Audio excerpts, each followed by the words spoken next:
Bismillahirrahmanirrahim. Assalamualaikum warahmatullahi wabarakatuh.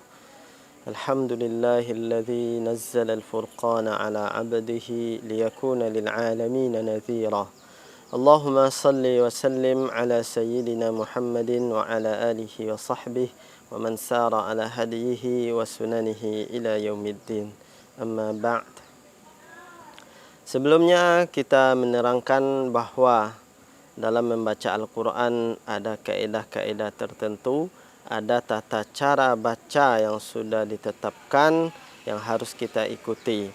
Kalau seandainya kita meninggalkan tata cara membaca Al-Quran ini, maka besar kemungkinan akan terjadi kesalahan ketika kita membaca Al-Quran. Misalnya kita membaca di dalam Al-Quran, fala takum minal qanitin. Maka janganlah kamu menjadi orang-orang yang berputus asa.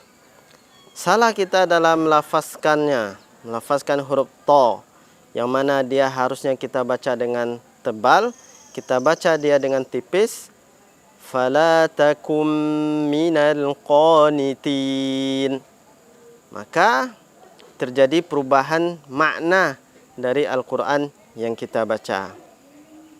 Berubah maknanya, janganlah kamu menjadi orang-orang yang taat tunduk kepada Allah Subhanahu wa ta'ala. Maka fatal sekali akibatnya. Satu huruf saja kesalahannya, maka besar sekali dampak dari bacaan yang kita baca, menjadikan adanya perubahan makna dari Al-Quran itu sendiri. Pada kesempatan kali ini kita akan membahas tentang hukum membaca Al-Quran dengan tajwid yang baik dan benar, dan juga hukum mempelajari ilmu tajwid. Sebelum kita masuk kepada hukum membaca Al-Quran dengan tajwid yang baik dan benar, maka terlebih dahulu kita perlu mengetahui kesalahan-kesalahan yang terjadi ketika kita membaca Al-Quran. Ahli tajwid membagi kesalahan atau lahnun dalam membaca Al-Quran menjadi dua. Yang pertama adalah lahnun jali, yaitu kesalahan yang jelas. Yang kedua adalah lahnun khafi, kesalahan yang samar. Apa itu lahnun jali atau kesalahan yang jelas?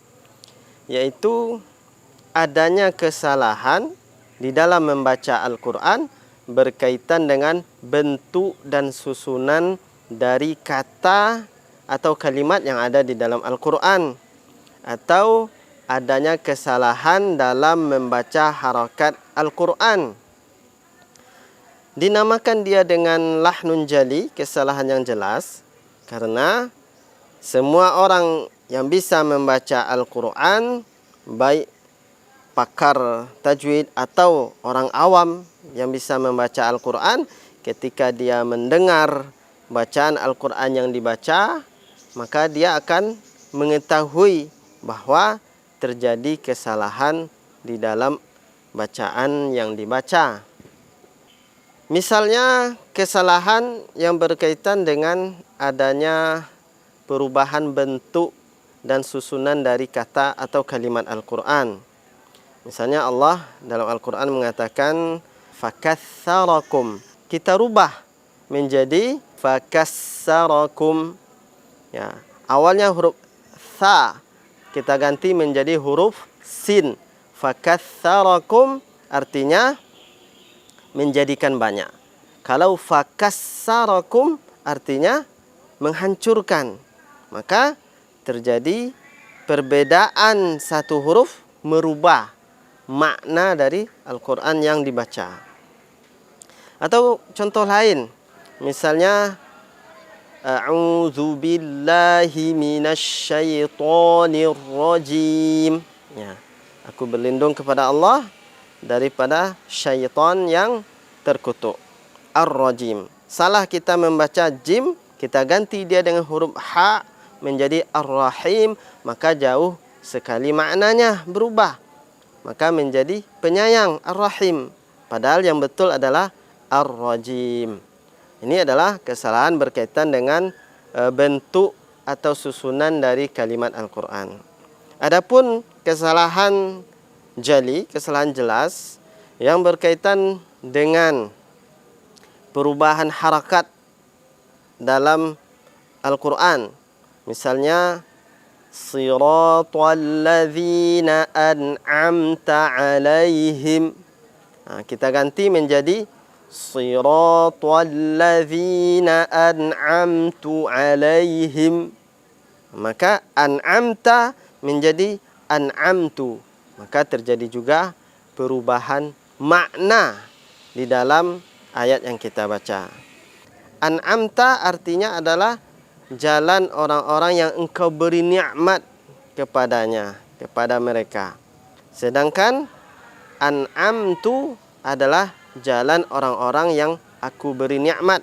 Maka ada perubahan dari makna Al-Quran.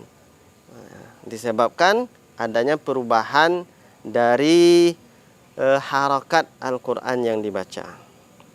Ada juga kesalahan lain berkaitan dengan harakat yang dibaca. Misalnya, alhamdulillahi rabbil alamin. Dibaca menjadi alhamdulillahi rabbul alamin. Rabbil alamin dirubah menjadi rabbul alamin. Walaupun di sini mungkin tidak terjadi perubahan makna yang signifikan, tidak merusak makna dari Al-Quran yang dibaca, tetapi kesalahannya adalah kesalahan yang jelas.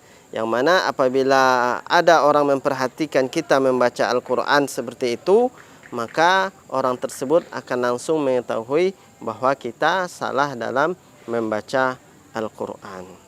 Bagaimana hukum membaca Al-Quran dengan adanya kesalahan yang jali atau kesalahan yang jelas ini? Hukumnya adalah tidak boleh. Maka kita harus membaca Al-Quran menghindari kesalahan jali. Kenapa?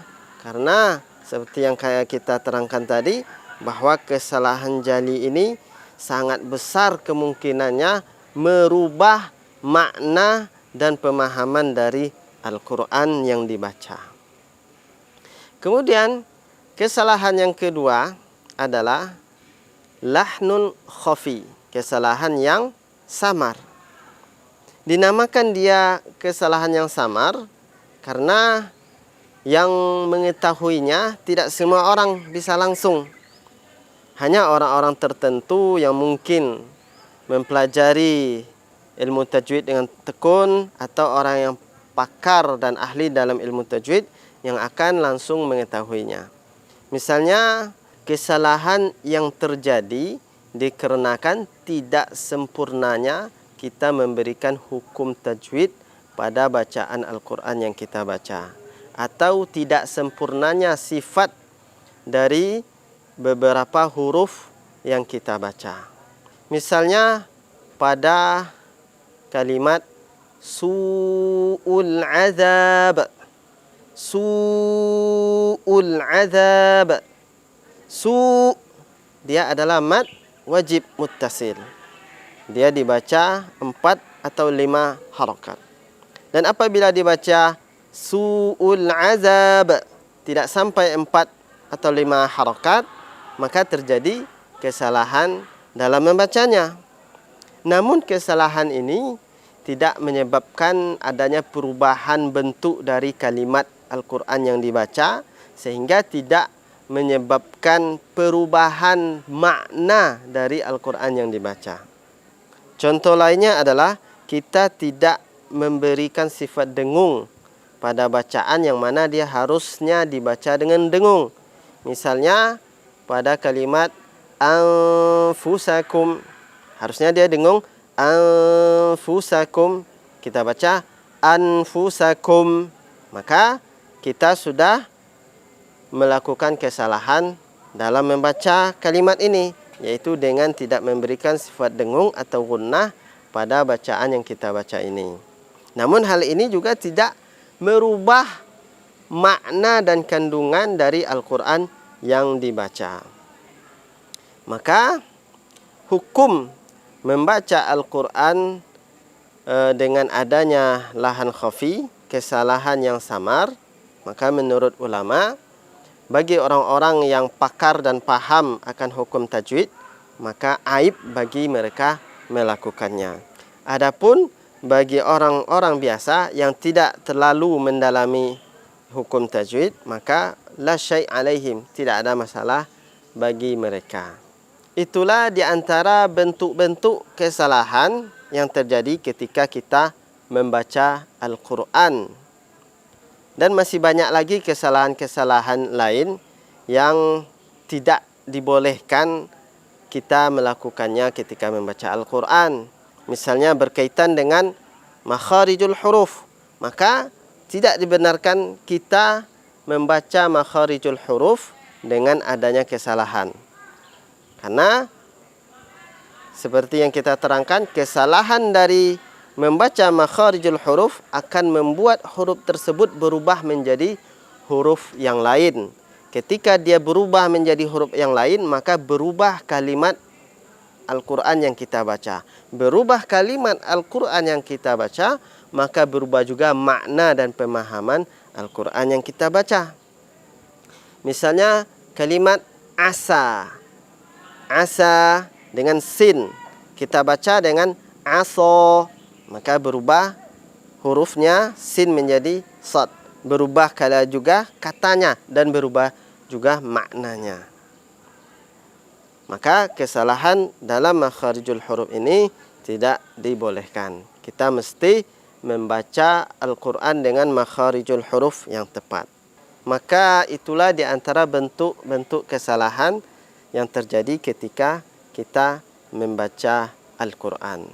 Maka berdasarkan ini, di dalam membaca Al-Quran kita harus menghindari kesalahan-kesalahan jali, yaitu kesalahan-kesalahan yang jelas, yang mana kesalahan-kesalahan ini bisa menjadikan perubahan dari makna Al-Quran yang kita baca.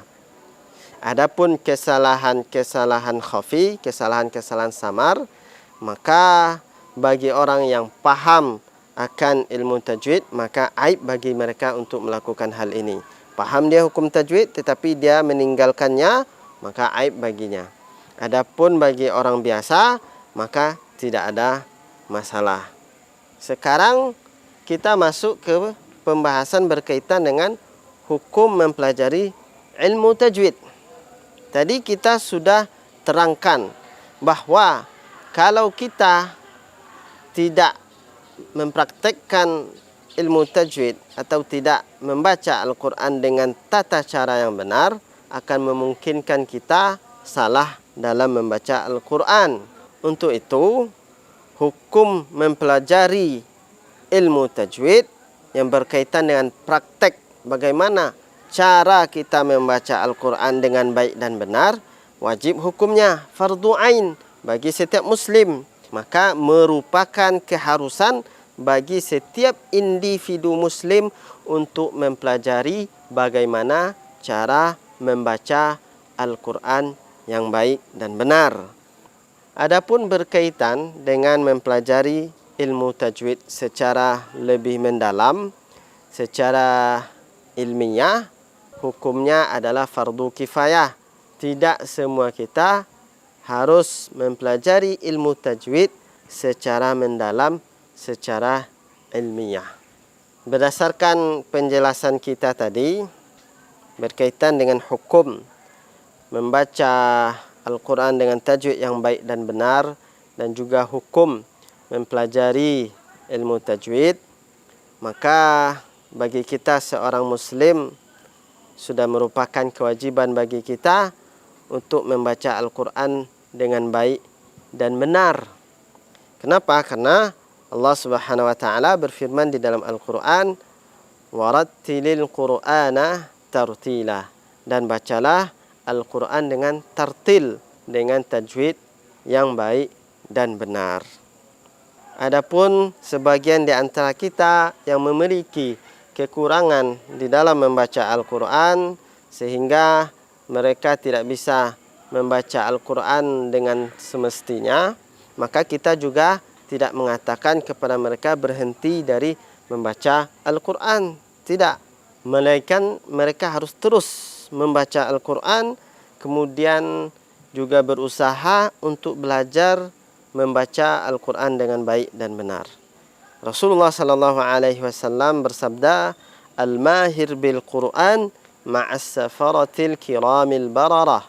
Orang yang hebat dalam membaca Al-Quran, mahir dalam membaca Al-Quran, maka dia disamakan dengan malaikat yang mulia. Walladzi yaqra'ul Qur'an wa yata'ta'u fihi wa huwa 'alaihi syaqqun falahu ajran.